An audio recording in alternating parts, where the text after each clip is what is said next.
Senadora Bianchi.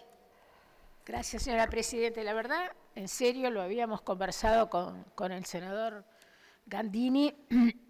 No íbamos a hacer uso de la palabra. Me pareció que la intervención de Andrade fue muy sentida.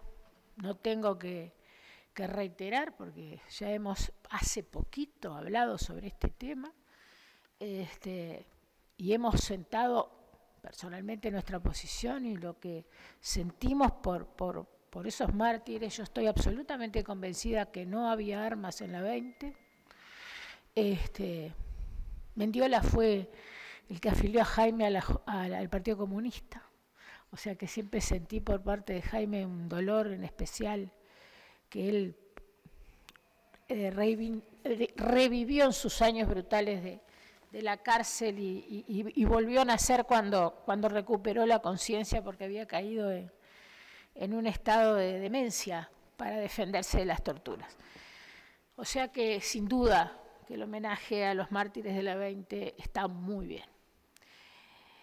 Lo que sí yo voy brevemente a decir, y que no lo tome como una alusión, porque yo reitero, sé que es su posición, pero quiero que quede claro que acá el tema de la autocrítica y el tema de que se enseñe la historia reciente, que lo hemos reivindicado todos. Yo he hablado también del Nunca Más, también de que se forme un grupo de técnicos, en especial historiadores, para que estudien, y reitero, porque ninguno de los que estuvimos vinculados, directo o indirectamente, víctimas o victimarios, podemos aportar pruebas, reitero, como dije la otra vez, testimoniales, pero eso merece el Uruguay. Pero resulta que a mí me molestó, pero desde el punto de vista de las ideas, nada más, y me llevó a decir, bueno, tengo que decir alguna cosa con respecto a lo que dijo el senador Olesker, y reitero, lo nombro, pero que no lo tome como una lección. Porque yo en esas palabras sí creo que no se estaba ajustando a la reivindicación y al recuerdo de lo que fueron las víctimas de la 20. Porque en realidad hay una ratificación, que todos la pudimos entender, que en definitiva, si no hay justicia social o las cosas se hacen mal económicamente o tenemos problemas económicos, se justifica cualquier tipo de reacción. No hay nada que justifique, y vamos a usar el concepto de justicia social en forma abarcativa, como cada uno de nosotros lo entiende, y en eso tenemos también distintas posiciones, pero menos mal, porque así ha sido el Uruguay y en general la civilización occidental. No hay nada que justifique llevarse puesta la república y la democracia en nombre de la justicia social. No hay. Y eso es una autocrítica, y eso algo, por lo menos tendríamos, yo no, pero digo, la gente que cometió ese error tendría que reconocerlo, porque si no, tenemos el derecho muchos de pensar que se sigue pensando lo mismo, valga la redundancia. 2 o 3 apuntes. El cuerpo electoral uruguayo, que es la máxima autoridad en una democracia, por encima de los tratados internacionales, de acuerdo a nuestra Constitución, 2 veces pidió el nunca más con la ley de caducidad. Las 2 veces yo milité por el voto para mantenerla. Pero uno lo que tiene que hacer, para derogarla, pero uno lo que tiene que hacer, tanto con Germán, obviamente con el voto verde, y después con el 2009, digo, cuando en el 89 perdimos la consulta popular, entendí que la población todavía tenía miedo, pero en el 2009, cuando estábamos en pleno gobierno del Frente Amplio y con predominio claro de la izquierda, la población dijo otra vez, hay que mantener la ley de caducidad. A mí me gustó ninguna de las 2 veces. Pero uno tiene que ir evolucionando y dándose cuenta que los pueblos tienen su proceso de elaboración histórico, más allá de que nosotros tratemos de incidir o no. No hay, reitero, ningún tratado internacional, ni ninguna norma del rango que quieran buscar que esté por encima del cuerpo electoral. La otra cosa que quiero aclarar, señor presidente, que es absolutamente incomparable la violencia del siglo XIX con la violencia después que en este país surgimos como Estado y nos consolidamos como república.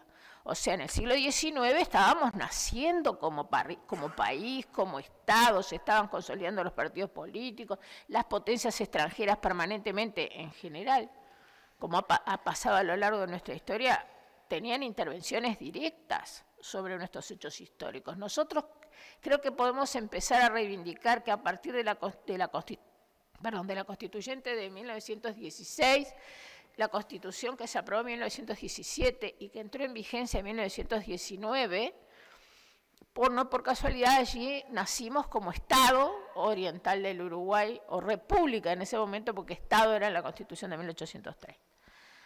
O sea que pretender igualar el siglo XIX con el siglo XX y con lo que va del siglo XXI o el futuro del siglo XXI, a mí me preocupa. Y quiero decirlo. Es cierto que existió el Plan Cóndor, ¿quién lo va a negar? Es cierto que Estados Unidos tuvo una permanente y sistemática intervención a favor de hechos lamentables que sucedieron en nuestro país. También es cierto que Cuba comenzó el proceso de tratar de conquistar América Latina, porque estábamos en la época de la Guerra Fría, que estaba la Unión Soviética detrás. Entonces, a ver, vuelvo a lo de siempre. ¿Por qué no dejamos a los que pueden analizar estos hechos científicamente? Eso es lo que hay que reivindicar. Y por supuesto, toda vez que acá se plantee el homenaje, nada menos en este caso, que a las víctimas de la 20, contarán con nuestro voto, pero después las consideraciones posteriores llevan a que en definitiva distorsionemos, y no fuimos nosotros precisamente, el homenaje de la 20, a los mártires de la 20. Y yo voy a volver a repetir, y con esto termino, señor presidente, y espero que no se vuelvan a repetir las mismas cosas. La verdad, siempre volvemos sobre lo mismo, porque nosotros tenemos que delegar estas cosas y controlar y tratar de ver que efectivamente la historia reciente se cuenta. ¿Nadie leyó el último libro de Leonardo Havercorn? Yo la verdad que no me acordaba de ese hecho, y lo viví porque yo era más grande que muchos de los que están acá, o no estaban, porque eran niños. El obrero de Nivoplast, cuando fue el comando Tupamaro a la fábrica para leer una proclama, y el señor trabajaba en una especie que hoy diríamos de seguridad de la fábrica, y cuando vio el comando llamó a la policía, y ahí se produjeron muertes. Yo no quiero mentir, está ahí el último libro de Leonardo. Esperaron los Tupamaros como un mes y medio, lo amenazaron de muerte y después lo ajusticiaron. ¿Eso es terrorismo? Sí. ¿De Estado? No. ¿De Estado? No. ¡Qué gracia! ¿De Estado? No. Pero yo no quiero ninguno más.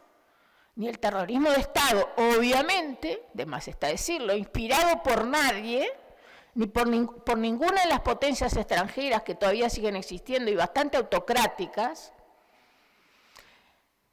Y no quiero tampoco más el terrorismo de los que se arrogaron el derecho de sustituir a la justicia, el derecho a decir estas personas pertenecen al escuadrón de la muerte. La verdad, no sé, porque nunca se estudió en serio.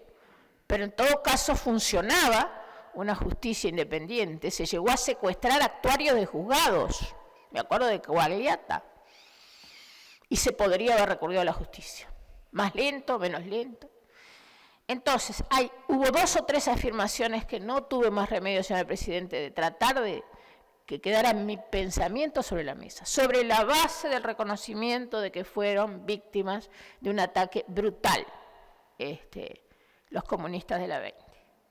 Pero cuidado con seguir insistiendo en justificar que por la justicia social se puede ir por cualquier camino.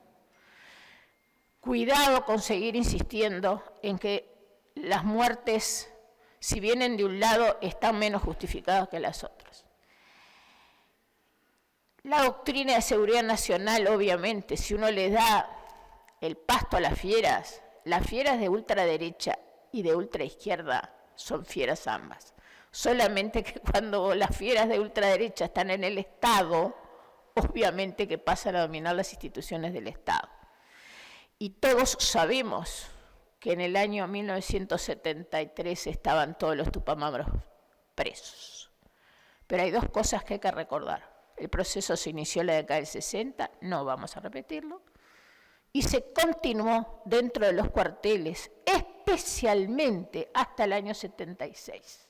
Por eso me pareció muy bueno la reivindicación de la Operación Morgan, porque en la dictadura en el año 76 hubo un contragolpe, que eso sí fue a la interna de las Fuerzas Armadas, que por ahora lo conocemos poco, y la víctima directa del contragolpe de 76 fue el Partido Comunista Uruguayo, que yo soy una convencida que no estaba por la vía armada. Gracias, señora presidenta.